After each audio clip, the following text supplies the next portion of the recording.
night is the Rangers Journal night.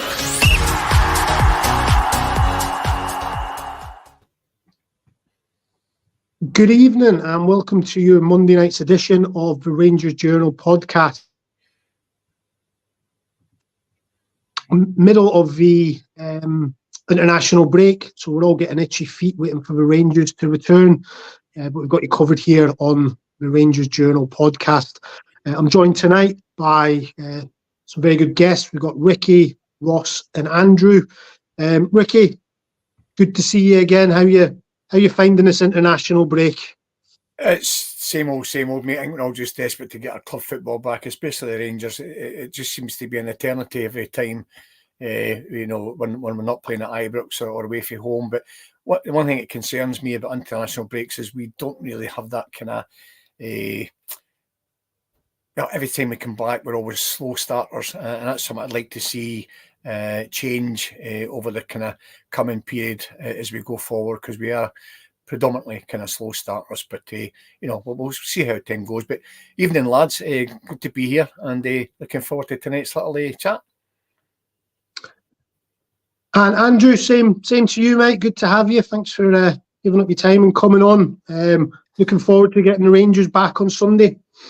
Oh, definitely. It just seems like there's far too many international breaks. We just had the Euros, for goodness sake. And don't get me wrong, I like a bit of international football, but nothing beats Rangers and watching your team. And like Ricky said there, hopefully, I'm hoping we've done some work on the training ground. I'm hoping that we come back firing. And because, there's nothing like having a bit of a break that can kind of break your rhythm a little bit, is there?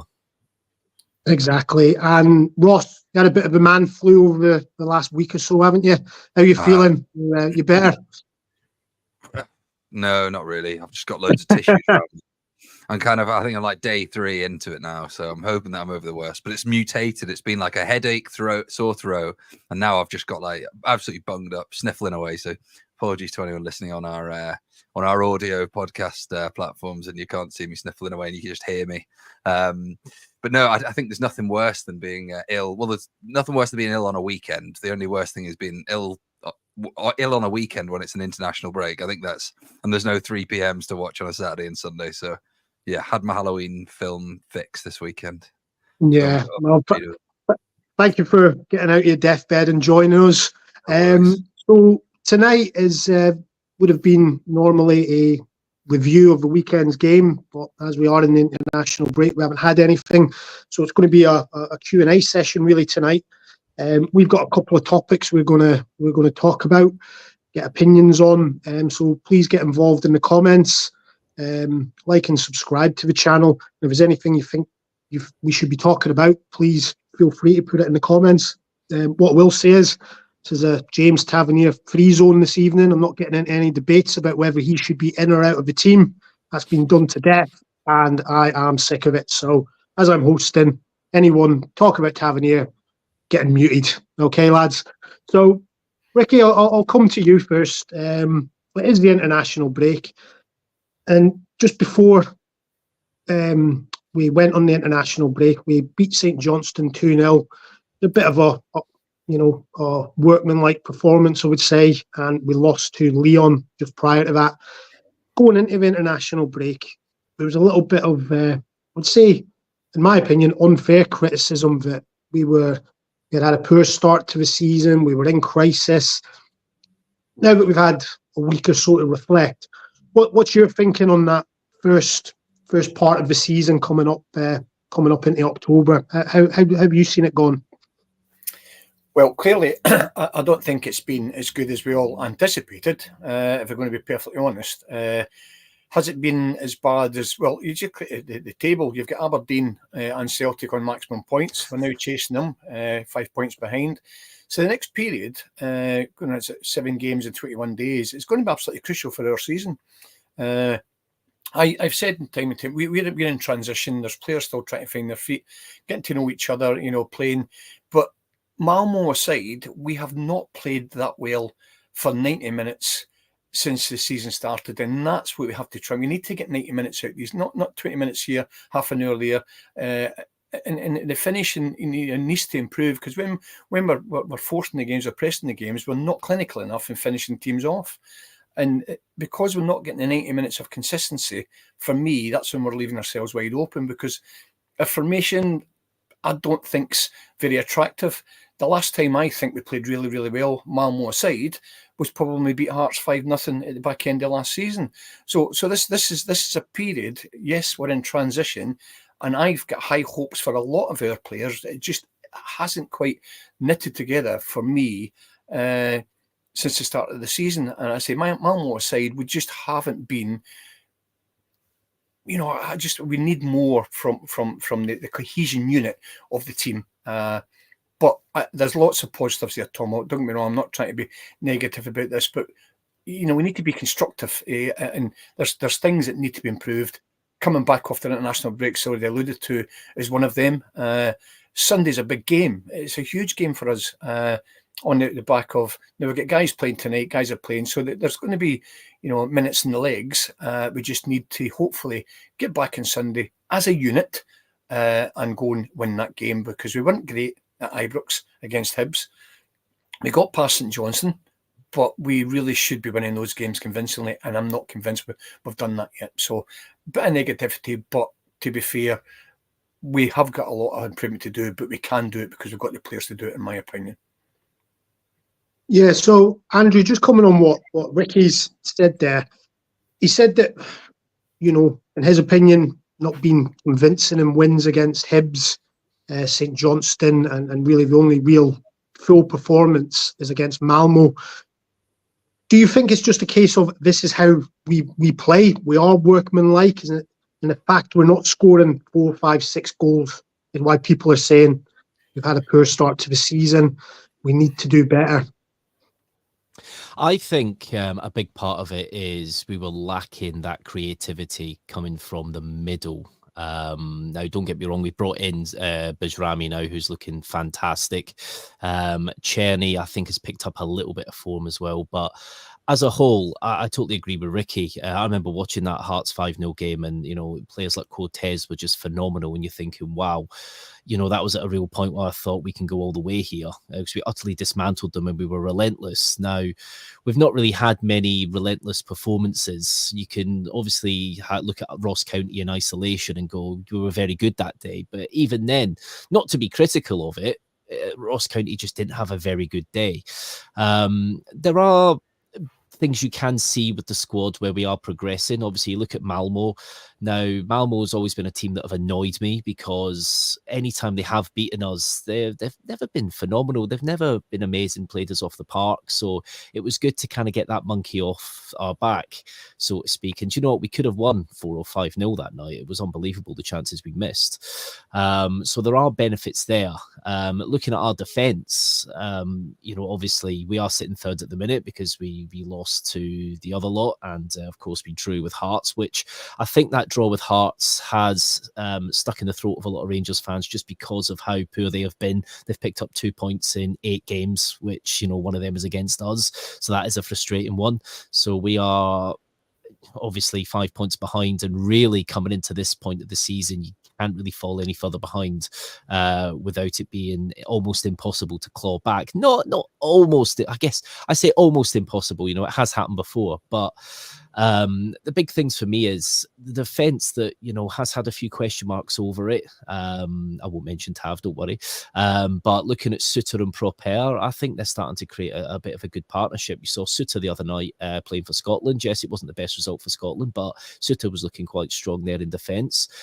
We have conceded 4 goals in 7 games, 3 of them being against, 3 of them in the Old Firm game, and the other one being an own goal.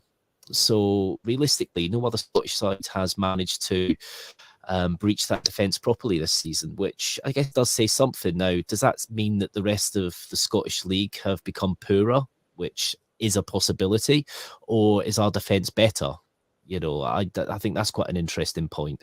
We've brought in some decent players, Casemiro, Bajrami. They, for me, I'm really excited by them. Obviously, we'll have to find a way of playing Casemiro, just because at the minute, with Tav's creative output, he's still one of our top players for assists and stuff. I'm sorry to mention Tav. I know it's a Tav free zone, but it does have to be said. He is still a big creator for us. So you can't just take somebody out for somebody else. I think there might have to be a way, and I think that's why we saw him push up one in midfield in that game recently. It's an interesting one. I think there are blue shoots of progress, but we seem to, whenever we have that little bit of progress, we stutter a little bit, fall a little bit behind, and then we never find that proper rhythm, do we? We just never find that. And Clement himself did say October, November is when you'd see the real Rangers. We're getting to that crunch time now. Are we going to see that real Rangers now? Yeah, no, that's a very, very good points. And I'll come to you, Willie Rott, on that. Our drop points in the league this season have been away to Celtic and away to Hearts. We've played 7 league games. We've not played everyone yet.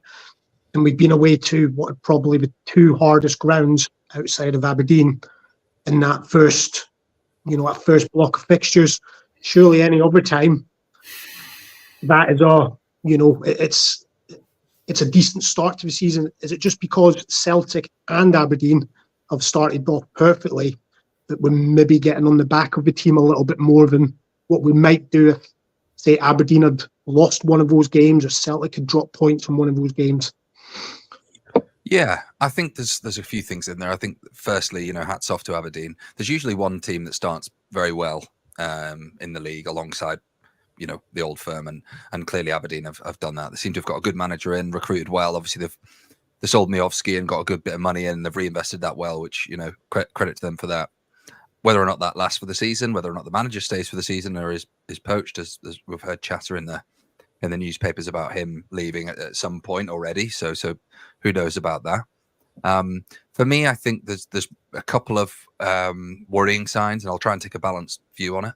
I think the first one is that the majority of Rangers fans that you speak to aren't hugely optimistic that we've got a chance of winning this league. And I think that's probably the first time in a few years that I can remember that Rangers fans are actually thinking, okay, this is a rebuild season. We're not expecting to win the league this year. And it's a very strange feeling.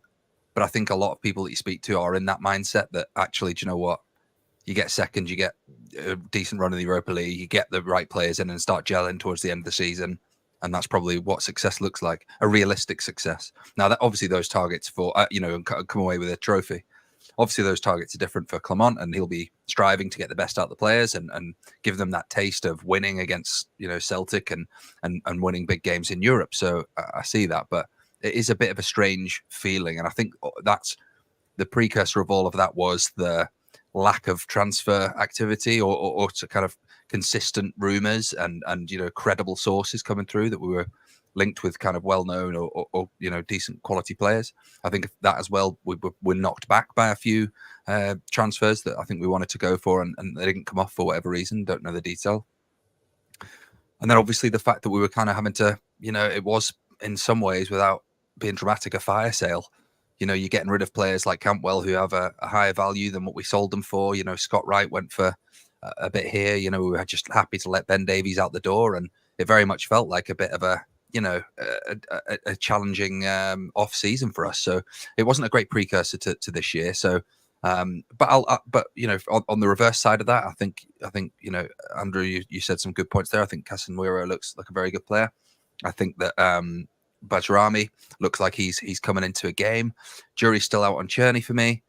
But look, what can we do? We've got to keep chugging along. We've got to keep going. I think if we get 2 or 3 wins under our belt and we get 70, 80 minutes of a performance, that can do a lot for us. I think the fact that the minute is we're only getting 45 minutes of a quality performance out of these guys at the minute. And to win a league or at least compete, you need 90 minutes. You need dominant. You need the game closed off at half time. And I actually can't think of a game this season really where we've got the job done. The goals are done early, boxed off, make your changes and go from there. So there's a bit. I'm still a bit nervous about how this season's going to pan out, but there's a quite a bit of optimism in there as well. Yeah, and Andrew, with us coming to the end of international break now, I think apart from a couple of long-term injuries, Matondo, Ridvan, we've pretty much got a clean bill of health coming into the next games. For you, what sort of starting lineup are you wanting to start seeing now? Is there any any preferences of who you want to be playing, who you think should be given more minutes, or are you just happy to have a full squad? I think we've seen Danilo put on social media a couple of days ago. He was back training, so again, that's another option up front. Yeah, it's for the first time in a long time, we've actually got a little bit of squad depth, and you can actually look at the bench and go, you know what, we've actually got some players we can turn to later in a game. It's a very interesting one, especially with the kind of two players in front of the defence. Obviously, Raskin started the St Johnstone game and looked a little bit more like, I want to say a little bit more like his usual self. He's still not quite at that level when he came to Rangers with with Cantwell. He's got ability. He's got it in him to be a good number 6. I looked at him at the time and thought, I was getting a little bit, blue tinted specs, of course. I was looking at him thinking he could be, potentially the next Barry Ferguson for us, because we've never really had since then, somebody like that type of midfielder. But of course, with injury and stuff, he's never really properly got back into the side, and he's looked very drab in games last season when we did see him. Obviously not really favoured by Clermont, considering what he did out in Belgium as well. But it's an interesting one to see. I think obviously you're seeing Connor Barron. There was the heart attack this morning when we all heard that it looked like he was out the under-21s because he was injured, which would just be the Rangers jinx once again. But luckily it's because he's been called up to the Scotland first team, which is fantastic for him.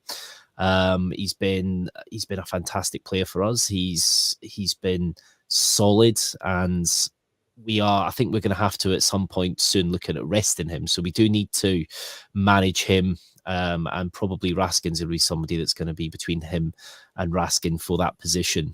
Of course, Diamande, as a player that I think still has got to reach his peak this season. He's got everything in his locker he's got elements of Glenn Kamara where he can just take the ball, turn, and he's just created acres of space by just doing something really simple. He's got that in his locker. We've seen it a few times from him in flashes this season, but we've not seen it enough from him. But again, he's somebody that can be a game-changing player. Bajrami, I said it before, for me, in that Lyon game, yes, it wasn't a great game for us, but he was on par with some of them Lyon players. Some of them cutthroat passes were absolutely brilliant, and he seems to be playing really well out on the left. He didn't seem to play so well against St Johnstone, kind of in behind in that number 10 role. I know we don't exactly utilise that as a proper number 10 role per se, but don't get me wrong, he's probably a bit tired from that Lyon game, so you can cut him some slack there. But it's looking quite exciting. I think, we saw a little bit of experimentation. We saw McCausland out on the left as well, didn't we? I don't think that worked too well per se. But of course, I just saw in the comments there, of course, Matondo, that's somebody we don't really hear about much at the minute. Can Matondo offer anything when he's back? He's got some pace. He tries to emulate that goal against them and Hibs, doesn't he? In every game, he tries to just look up and take the shot. He's got it in his locker, but I think he could potentially be useful late on in games when teams are tiring, somewhere a little bit of an outlet. I think for me personally, Cortez is going to be massive coming back into the side. Now, we haven't really seen the Cortez we saw last season, which is a bit of a shame. And of course, injury is not going to help with that. I'm just hoping he's not going to be the next Kemar Roof, because that would be really a shame because he's got bags of talent and we do have an obligation to buy. So we do have to get the checkbook out at the end of the season. So hopefully he can be a top player for us. I just like the fact that we do have options. We have people challenging for positions. That is something that we've needed because last season this team started to stagnate a bit. It was threadbare, but it was stagnating a little bit because people knew they had their places because they weren't being replaced because there was nobody to turn to. Now, when you've got people on your heels, hot on your heels, you're going to put that extra bit in. You see that with Lawrence now. Don't get me wrong, Lawrence, I think, is now up to full fitness, for the first time in a long time. So I think that's why we're also seeing that kind of output from him. but now he's got people vying for his position. So, he's upped his game a bit, which has given Clement the right headache, I think, personally, because, you want Clement to be struggling to look at his next 11 and who he's going to pick. So, yeah, I would say Bajrami's the one I'm really looking forward to seeing over the next few weeks. I think he could be the man that's going to really help us with our creativity, because we haven't been scoring enough goals personally, bar the Ross County game. I think we are lacking up top. Danilo obviously coming back into the mix. How's he going to be? We've never really seen him hit the ground running yet, which is a shame again because of injury. But luckily, he's had the tidy up surgery, so hopefully now that is him. But who knows? I think we still definitely need a striker, I think, in January, just to help up top there.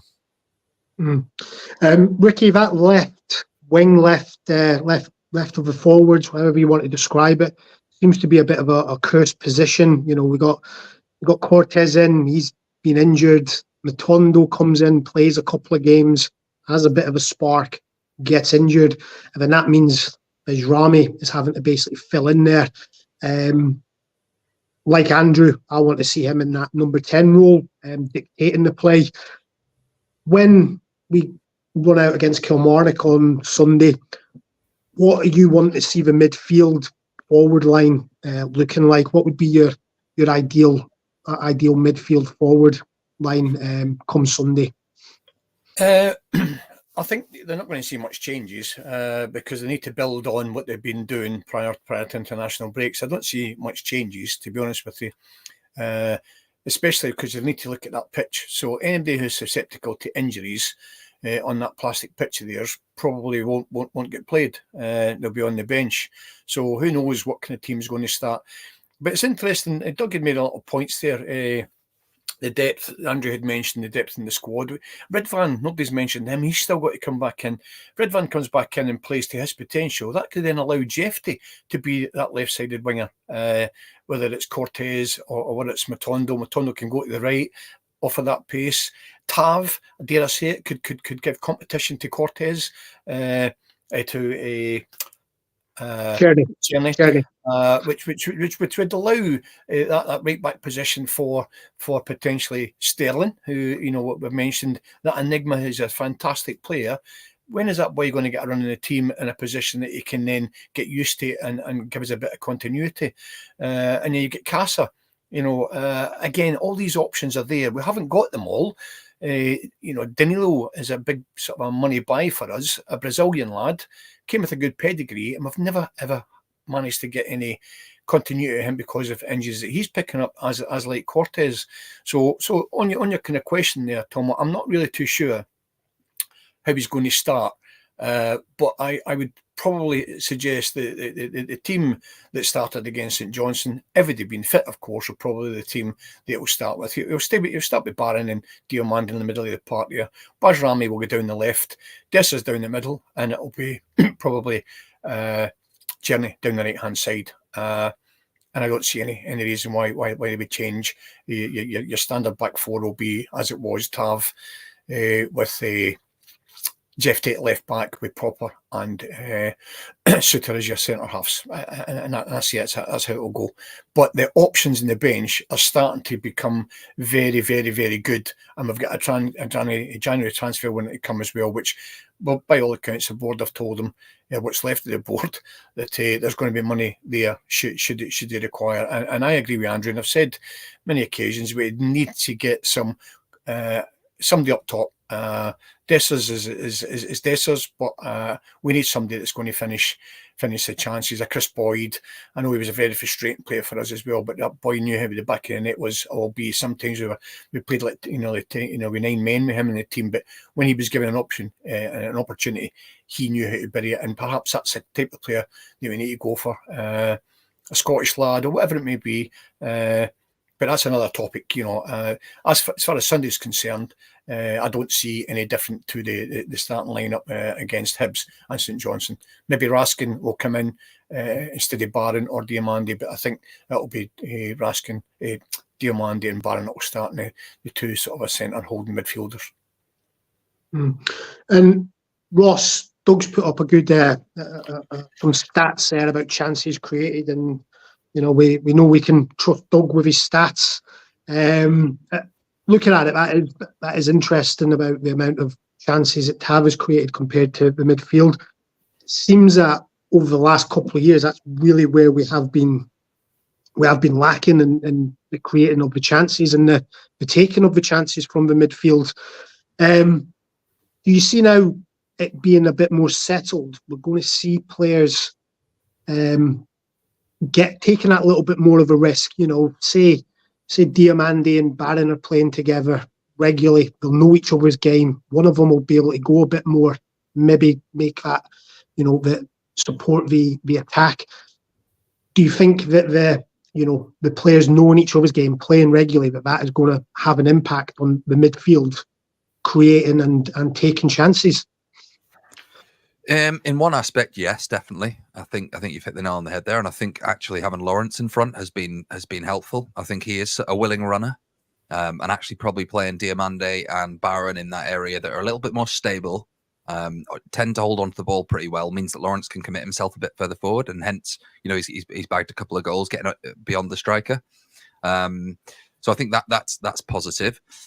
I think one thing that always frustrates me is that we have players like Diamande, and it does sometimes feel like the reins are still on him, and he doesn't have that freedom to go and do what he does best, which is picking passes out. He's a very creative player, and he moves with the ball very elegantly. So I'd like to see the shackles off him a bit more, and trust the fact that maybe Barron is good enough to sit in there. Especially when you're playing against a low block, even at Ibrox, as we've seen 100 times, and we're still sat with those two central midfielders, double pivot, whatever you want to call them, that are sat there in sort of protection mode.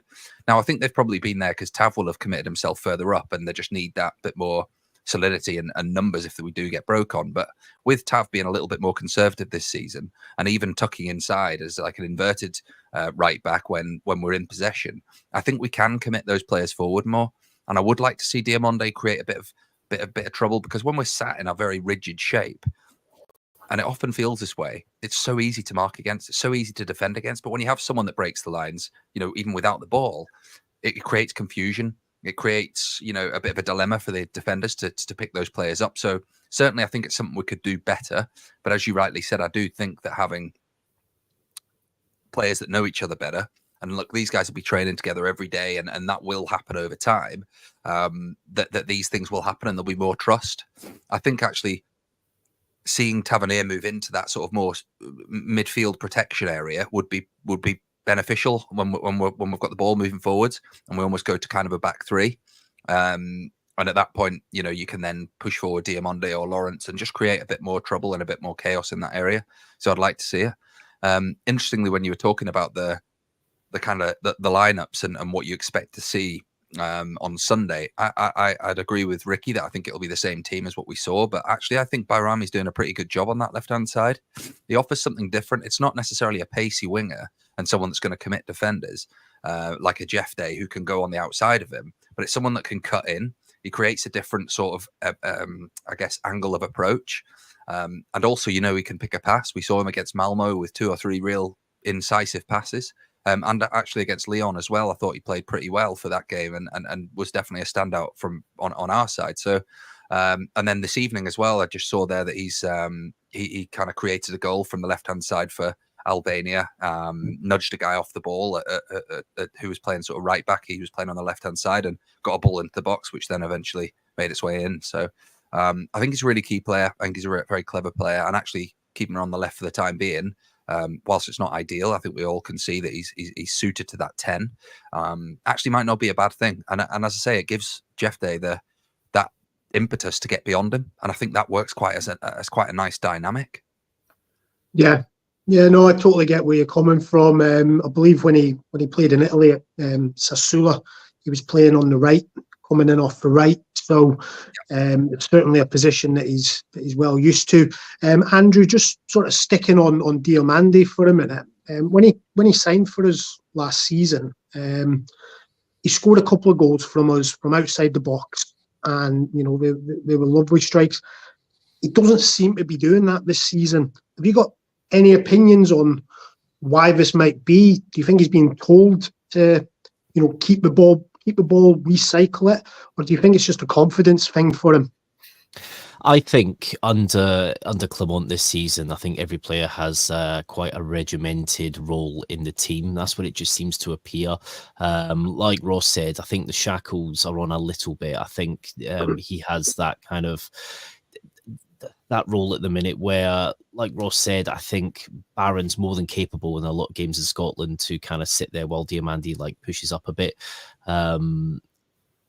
He Don't get me wrong, you always have that kind of new player bounce, don't you? When a player goes to a club, you know, you're running on 110%. But from looking at his career, you know, right the way through from Northland and the Right to Dream Academy, he's always liked to go from outside the box. He's always liked to be direct and driving.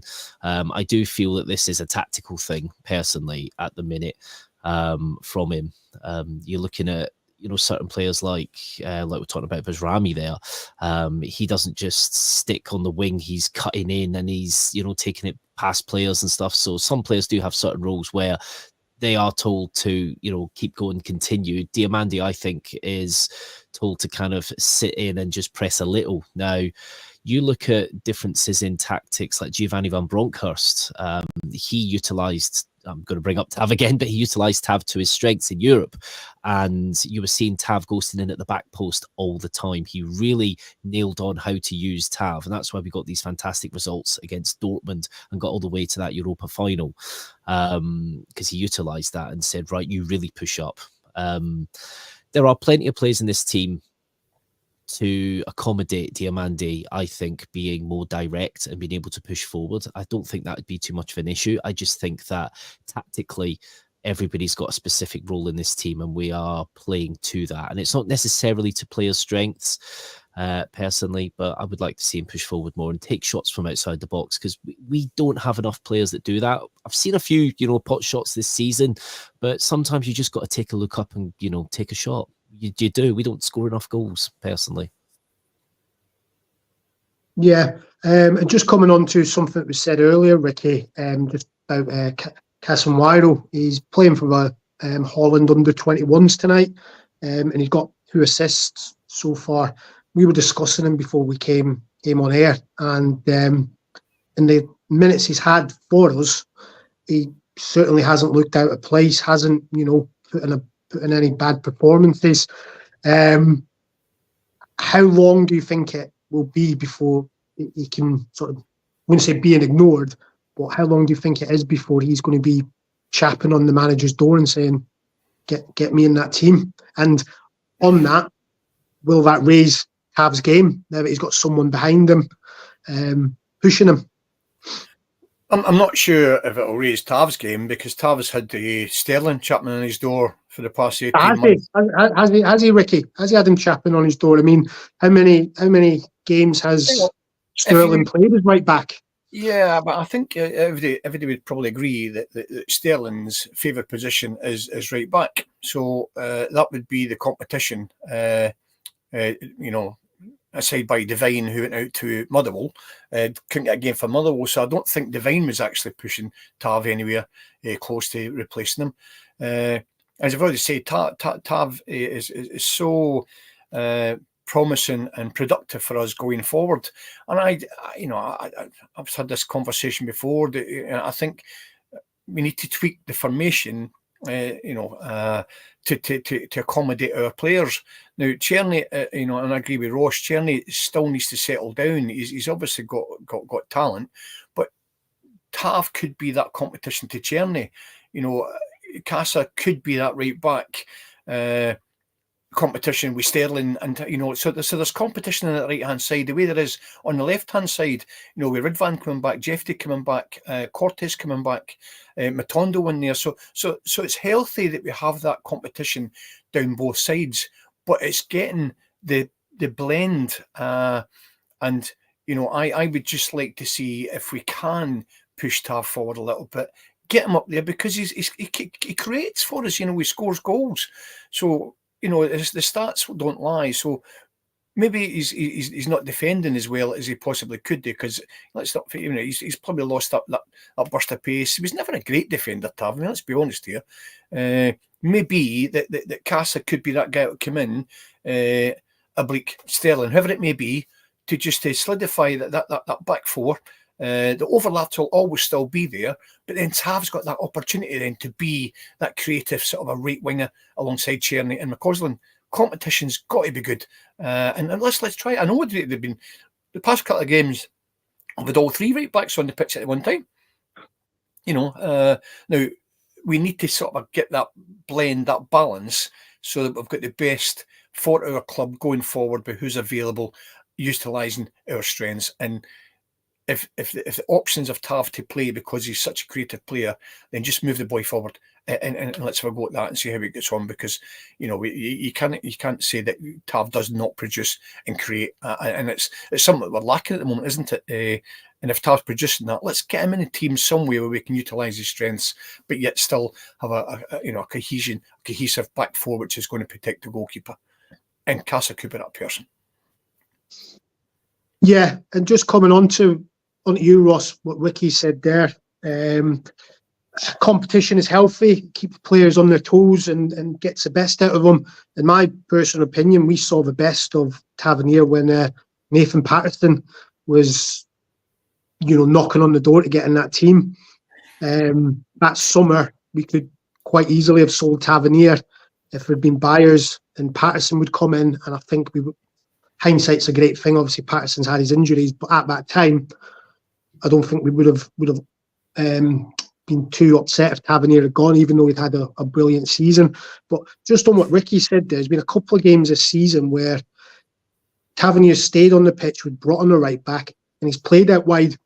Do you think this is something Clement is looking at seriously, or do you think it's, I don't want to say he's scared to drop him, but he doesn't really want to be bringing him off and him getting a little bit more criticism? What's your thoughts on that?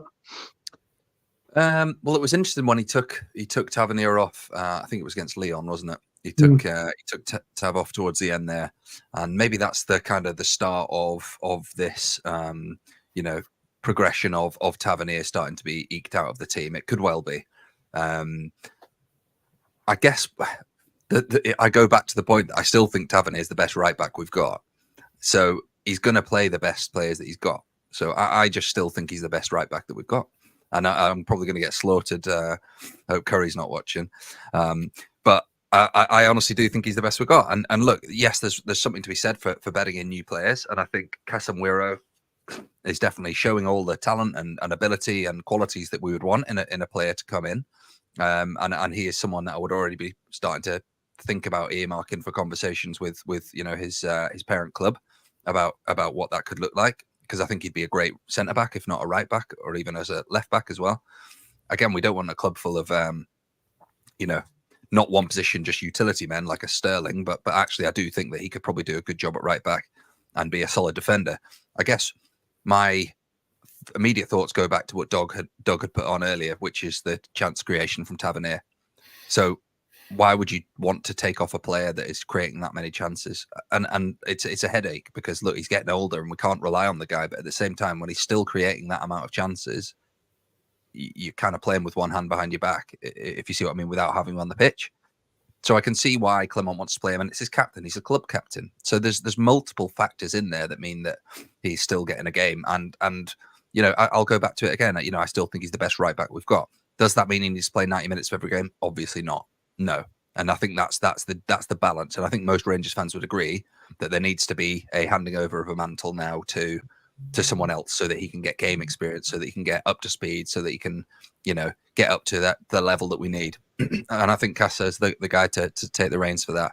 I don't see Sterling as a right back personally. I think he'd be able to do it, but I think he'd probably be able to do any position fine. I think where he really excels is in the heart of midfield, would be my thoughts. But again, needs time and needs to be playing that position regularly to sort of get the mud on his boots and get that experience. One thing that I think is worth looking at, and when we're talking about depth, is that attacking number 9 position. I don't think we've got the depth. I look back to when we had, Defoe, Roof, Morelos. There was other players in there that could have stepped in as well. And I just don't think we've got that quality. I just don't think that it's there, and that's injury led, mainly. But Igaman coming in as a young player, looks like a real talent for the future. So that's someone you need to be careful with. You know, you need to give him minutes consciously here and there, and not just chuck him into hard environments. So I think that's that, and I think Clement's doing that well.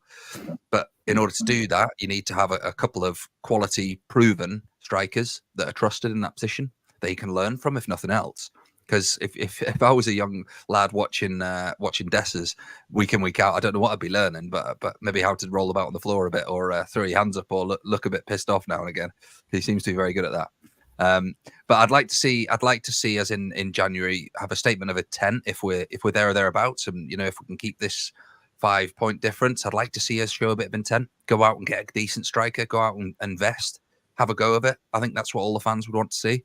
You know, the season won't be over till it's done. So let's make a stab of it and get a good number 9 in, whether that's a veteran who's been around, you know, a Danny Ings or someone of that ilk who knows where the back of the net is, or you know, I don't think Vardy will come up because he's having a great season. But even if it's someone of that level that's been there or thereabouts and has played at a good standard, I would be all for that. And at least, you know, it would be someone that the younger lads, you know, even Danilo, who's still learning in the game, can learn from.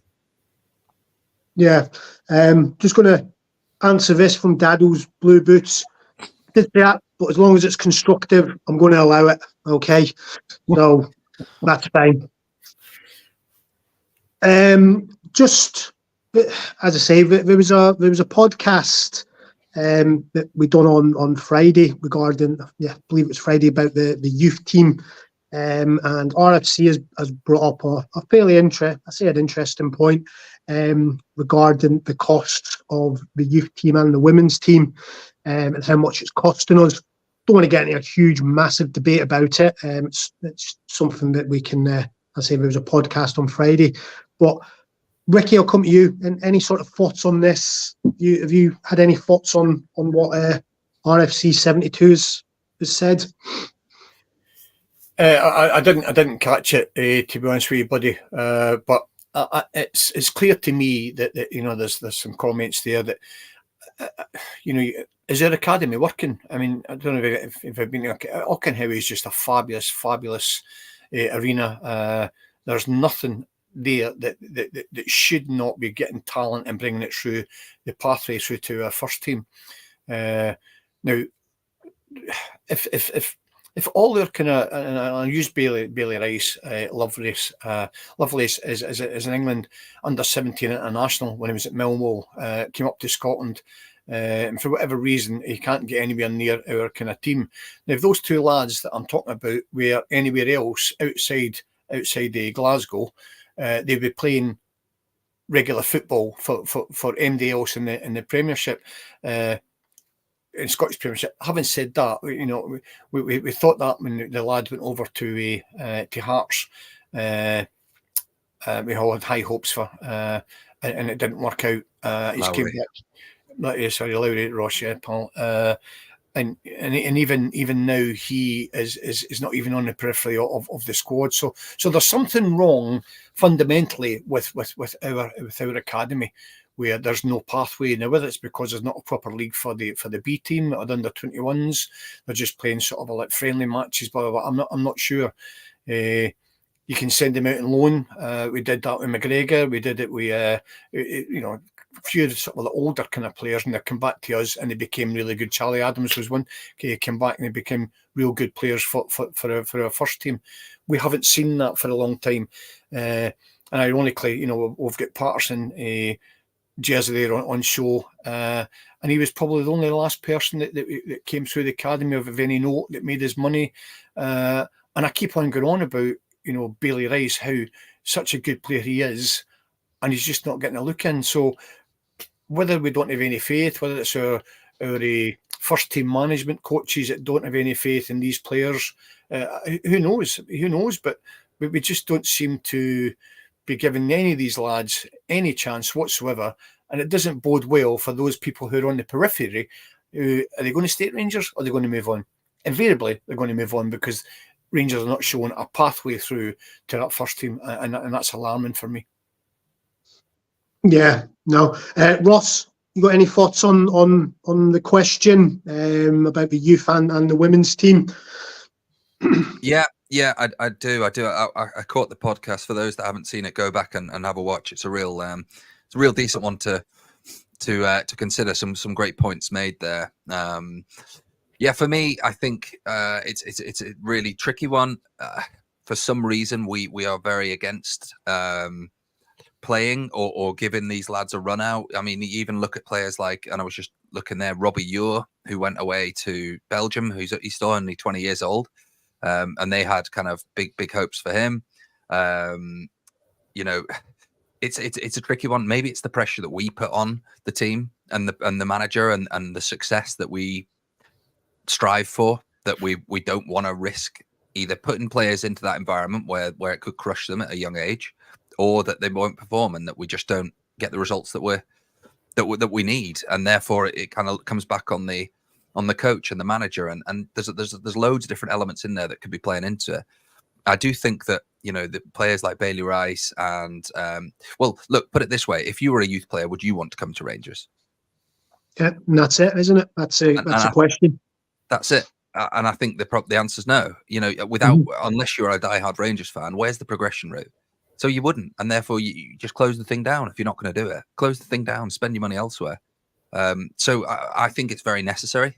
I think it's completely, you know, as I'm sure all of us, when you're growing up, you want to go on trial at Rangers. You know, my nephew over in Northern Ireland, he's kind of a club there that's got connections to Rangers, and you know, I'd love for him to go over and train and be a part of that. But you know, will it happen?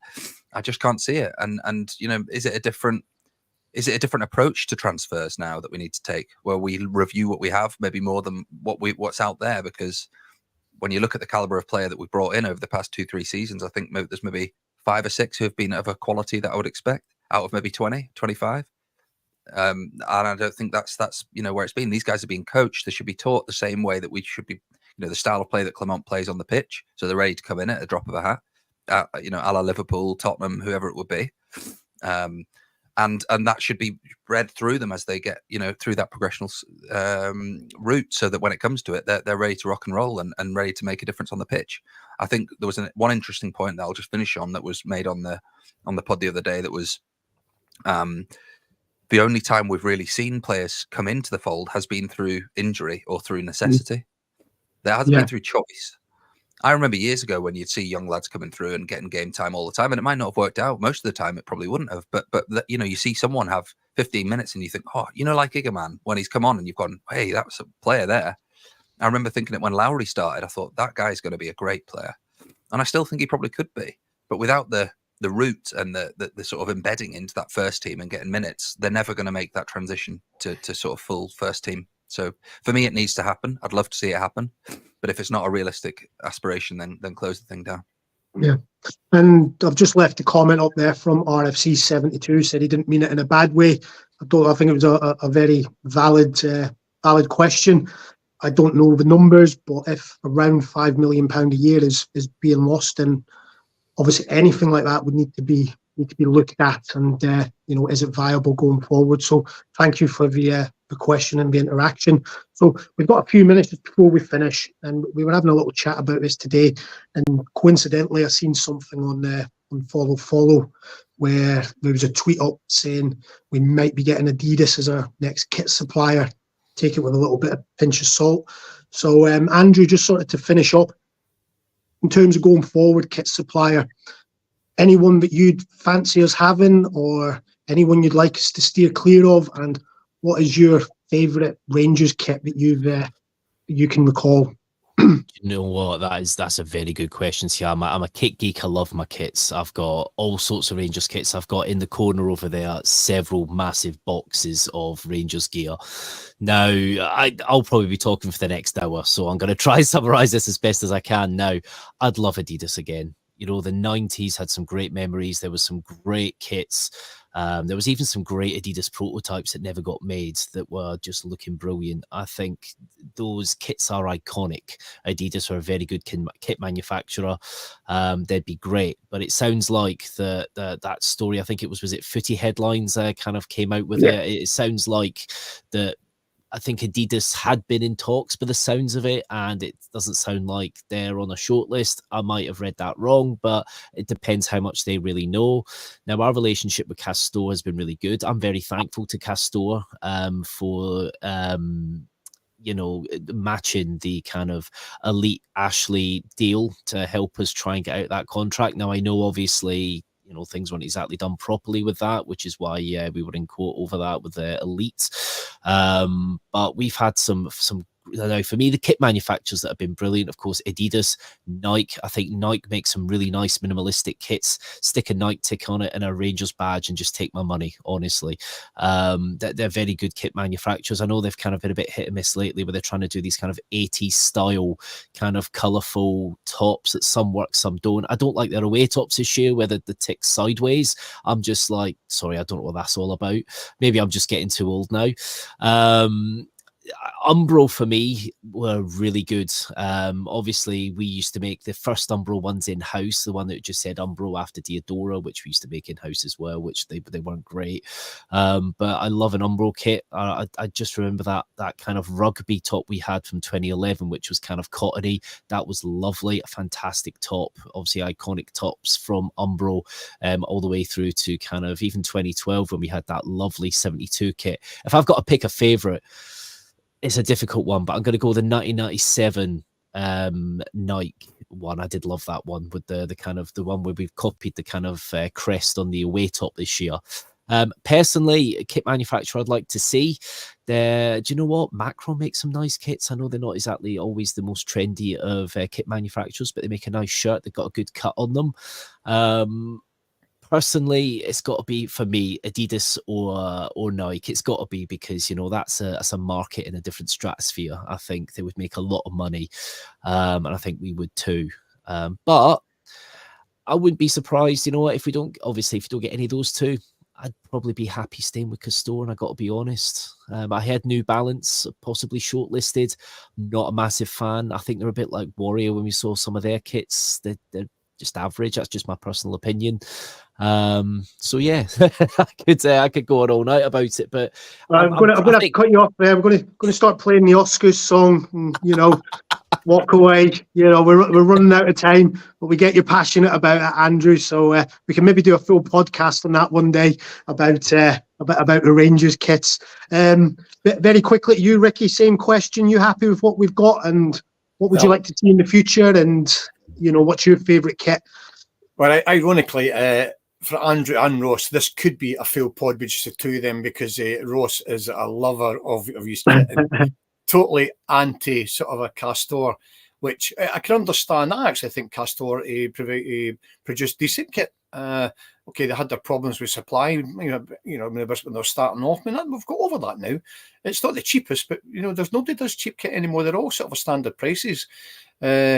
For me, the two kind of favourite ones that I had was the kind of Adidas Gaza one with the 3 stripes on the arm. Loved that strip. And I remember going back to the Umbro one, which was the blue with the white pinstripe. I loved that strip as well. So, listen, I would buy, anything at Rangers just to give them. But I would leave that to the younger guys, Loss, and just I'd go with them. Whoever supplies your kit makes no difference to me, to be honest with you. I would buy it anyway. So do you not wear a full kit to matches then, Ricky? No, with on the back. No. Having said that, we all have our tops on down the club when we're watching the games. I mean, I live down in England. I don't get to very many games, so we are all collectively, Ross and I and his dad and a good bunch of us. We all go to our local club in Harrogate, and we've all got our Rangers tops on in the game. But we don't venture into town with them on. No.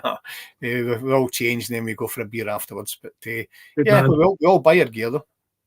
Good man. And Ross, very quickly, same to you, mate. You happy with Castore? Wanting someone else? And what's your favourite kit?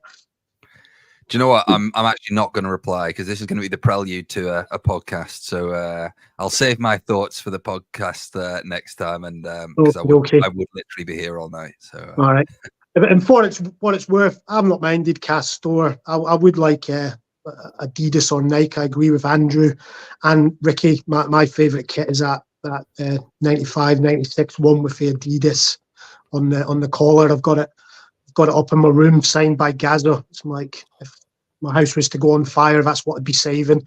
So yeah, that's certainly my my favourite top. So we're coming to the end now.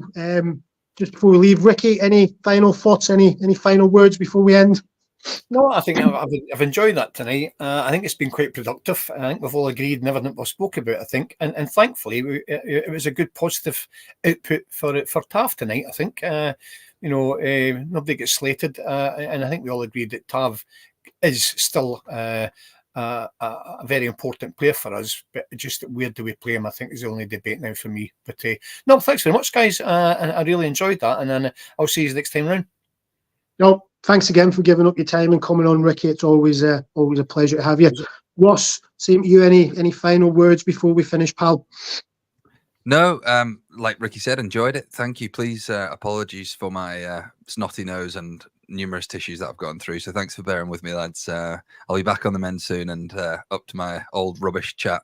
So bear with me. No, well, we wish you well in your fight, Ross, and Thank you. We hope you're getting well soon. And Andrew, any final words before we finish, mate? Let's beat Killy. That's what I want to see. I want to see at the weekend. I want to see us firing all cylinders, use this international break wisely, and let's go for a nice convincing win and another clean sheet. That'd be nice. Yeah. As always, thank you to the guests that have given up the time to come on. Thank you to everyone that's got involved in the chat and who's asked questions. We make this podcast for you guys. This is our hobby. So your thoughts are very important to us. Let us know what you're wanting. Scott has done a series, which is up to part 3 on YouTube with podcasters from Philip Clement's ex-clubs. Get watching them, get liking them. They're very good. Only 20 minutes to half an hour. You can stick them on in your car when you're going to work. Very informative and maybe gives us a bit of a pointer on how we are going to be under Clement. If you haven't told your friends about us, get telling them, getting them liking and subscribing our YouTube page. We're on Twitter, Facebook, TikTok. As I say, and if there's any thoughts, please do get involved. But as always, every night is a Rangers night, and thank you for joining us.